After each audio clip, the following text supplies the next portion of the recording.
Welcome to business मॉकर। मेरा नाम अभिषेक है और आज की बिजनेस न्यूज में हम बात करेंगे गेंसोल की, टाटा मोटर्स की, फ्लिपकार्ट की, एचडीएफसी लाइफ इंश्योरेंस की, साथ ही साथ मेहुल चौकसी की भी बात करेंगे। उसके बाद हम बात करेंगे कैंपा कोला की। सबसे पहली न्यूज है अग्राटाज एनर्जी की। अग्राटाज एनर्जी टाटा सन्स की एक फुली ओन्ड सब्सिडरी है और इसने यूके में सबसे बड़ी बैटरी प्लांट बनाने के लिए $990 मिलियन का लोन साइन किया है और ये जो लोन है वो 2 साल का है। और इसके साथ साथ मैं आपको ये भी बता दूं कि ये सोनिया रेट पर दिया गया है, यानी कि SONIA। आगे मैं आपको ये भी बताऊंगा कि इसका मतलब क्या है, लेकिन आप उससे पहले ये जान लो कि 15 बैंक्स ने इस डील में हिस्सा लिया है, तो ये डील काफी बड़ी है। और इस लोन का इस्तेमाल ब्रिटेन के बैटरी फैसिलिटी प्रोजेक्ट के लिए होगा, जो 2030 तक यूके के ऑटो सेक्टर की आधी डिमांड को पूरा करेगा। आप समझ रहे हो, यूके सेक्टर की आधी डिमांड को, तो ये बहुत ही कमाल का स्टेप है एग्राटाज एनर्जी का और इससे टाटा मोटर्स को भी फायदा होगा ही होगा। खैर, मैं आपको बताता हूँ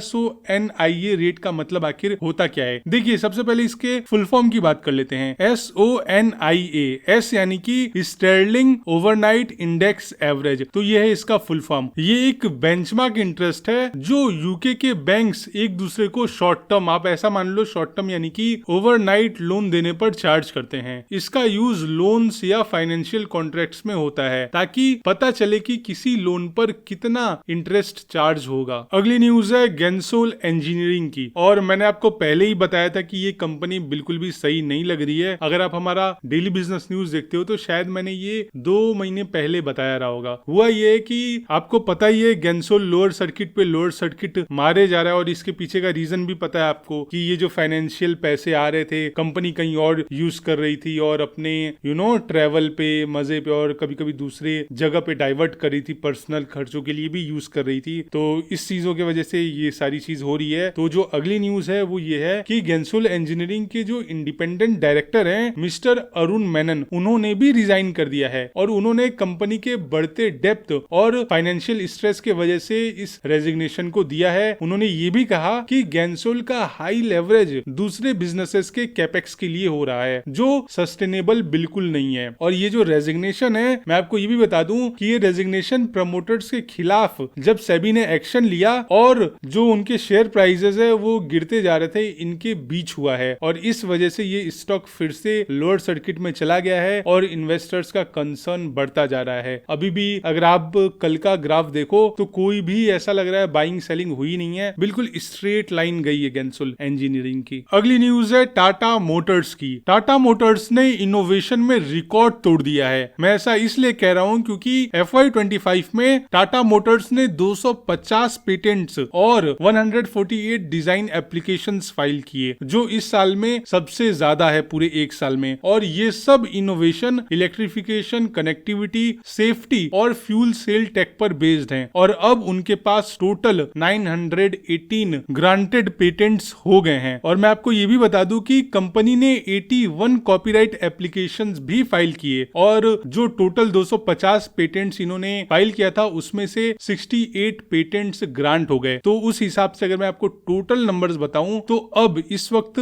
आज से जब से टाटा मोटर्स ने अपने पेटेंट्स फाइल किए हैं, टोटल 918 पेटेंट्स उनके पास हो गए हैं। तो क्या टाटा मोटर्स इंडिया की टेस्ला बनने वाली है? कमेंट सेक्शन में जरूर बताना आप लोग, और हाँ, वीडियो को लाइक भी कर देना। अगली न्यूज है फ्लिपकार्ट की। फ्लिपकार्ट ने वर्क फ्रॉम होम खत्म कर दिया है। 2020 से चल रहा था वर्क फ्रॉम होम और अब ये ऑफिशियली बंद कर दिया है फ्लिपकार्ट ने। अब सभी एम्प्लॉइज को 5 दिन ऑफिस आना पड़ेगा और फ्लिपकार्ट ने कहा है कि प्रोडक्टिविटी और टीम वर्क को इम्प्रूव करने के लिए ये स्टेप उठाया गया है। हालांकि कुछ लोगों के लिए, या फिर आप ऐसा कह लो कि कुछ जॉब रोल्स के लिए ये एक्सेप्शंस रहेगा, वो लोग अभी भी वर्क फ्रॉम होम से काम कर सकते हैं। बाकी सभी लोगों को डेस्क पर वापस बुलाया जा रहा है। वैसे अगर आप होते तो क्या करते? आप रिजाइन कर देते या फिर एडजस्ट करते? अगली न्यूज है HDFC लाइफ इंश्योरेंस की। HDFC लाइफ इंश्योरेंस का Q4 FY25 का प्रॉफिट 16% से बढ़कर 477 करोड़ रुपीस हो गया, जो पिछले साल सिर्फ 412 करोड़ रुपीस ही था। यानी कि मोटा मोटा आप ऐसा मान लो 66 करोड़ रुपीस का इनको प्रॉफिट हुआ है कंपेरेटिवली। और इनका जो नेट प्रीमियम इनकम है वो भी 23,765 करोड़ रुपीस तक पहुंच पहुंच गया, जो पिछले साल 20,488 करोड़ रुपीस का था। अगर मैं आपको पूरे साल का बताऊं तो पूरे साल के लिए प्रॉफिट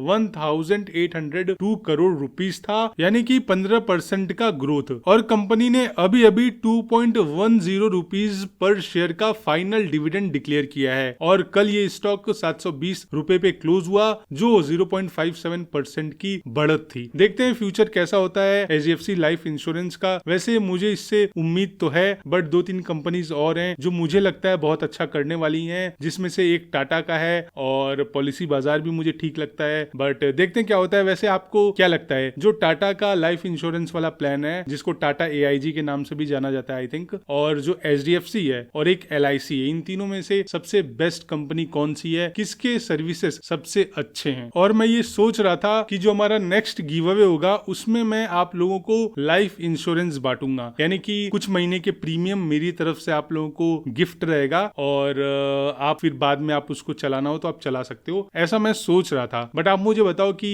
लाइफ इंश्योरेंस अच्छा रहेगा या फिर हम कुछ और भी प्लान कर सकते हैं। अगली न्यूज है पंजाब नेशनल बैंक से रिलेटेड, और आप सभी को पता है मेहुल चोकसी ने क्या किया था और कैसे पंजाब नेशनल बैंक की हालत खराब हो गई थी। अब जैसा कि आप लोगों ने न्यूज में सुना होगा कि मेहुल चोकसी अब इंडिया आने वाला है, क्योंकि बेल्जियम में ये अरेस्ट हो चुका है और इंडिया अब उसकी एक्सट्रेडिशन पर काम कर रहा है। एक्सट्रेडिशन यानी कि अगर दूसरे कंट्री में कोई इंसान है तो उसको पकड़ करके वापस उसकी कंट्री में भेजना, उसको एक्सट्रेडिशन कहते हैं। तो MEA ने बताया कि CBI के रिक्वेस्ट पर ये अरेस्ट किया गया है। हालांकि थोड़ा सा डिटेल में आपको ये भी बता दूं कि चौकसी और उसके भतीजे नीरव मोदी ने 13,500 करोड़ रुपए का पंजाब नेशनल बैंक के साथ फ्रॉड किया था। और ये फ्रॉड कैसे किया था? बेसिकली उन लोगों ने फेक डॉक्यूमेंट्स के जरिए लोन उठा लिया था और लोन भरने से पहले ही ये देश छोड़ करके भाग गए थे दोनों के दोनों। तो अब इंडियन अथॉरिटीज ने बेल्जियम के साथ मिलकर उसको वापस लाने की कोशिश में लगी हुई है। अब अगर वो आ जाए तो मजा आ जाएगा, बट वही है यार कि 13,500 करोड़ कैसे उड़ा दिए होंगे कोई भरोसा नहीं है। शायद इसमें से वही कुछ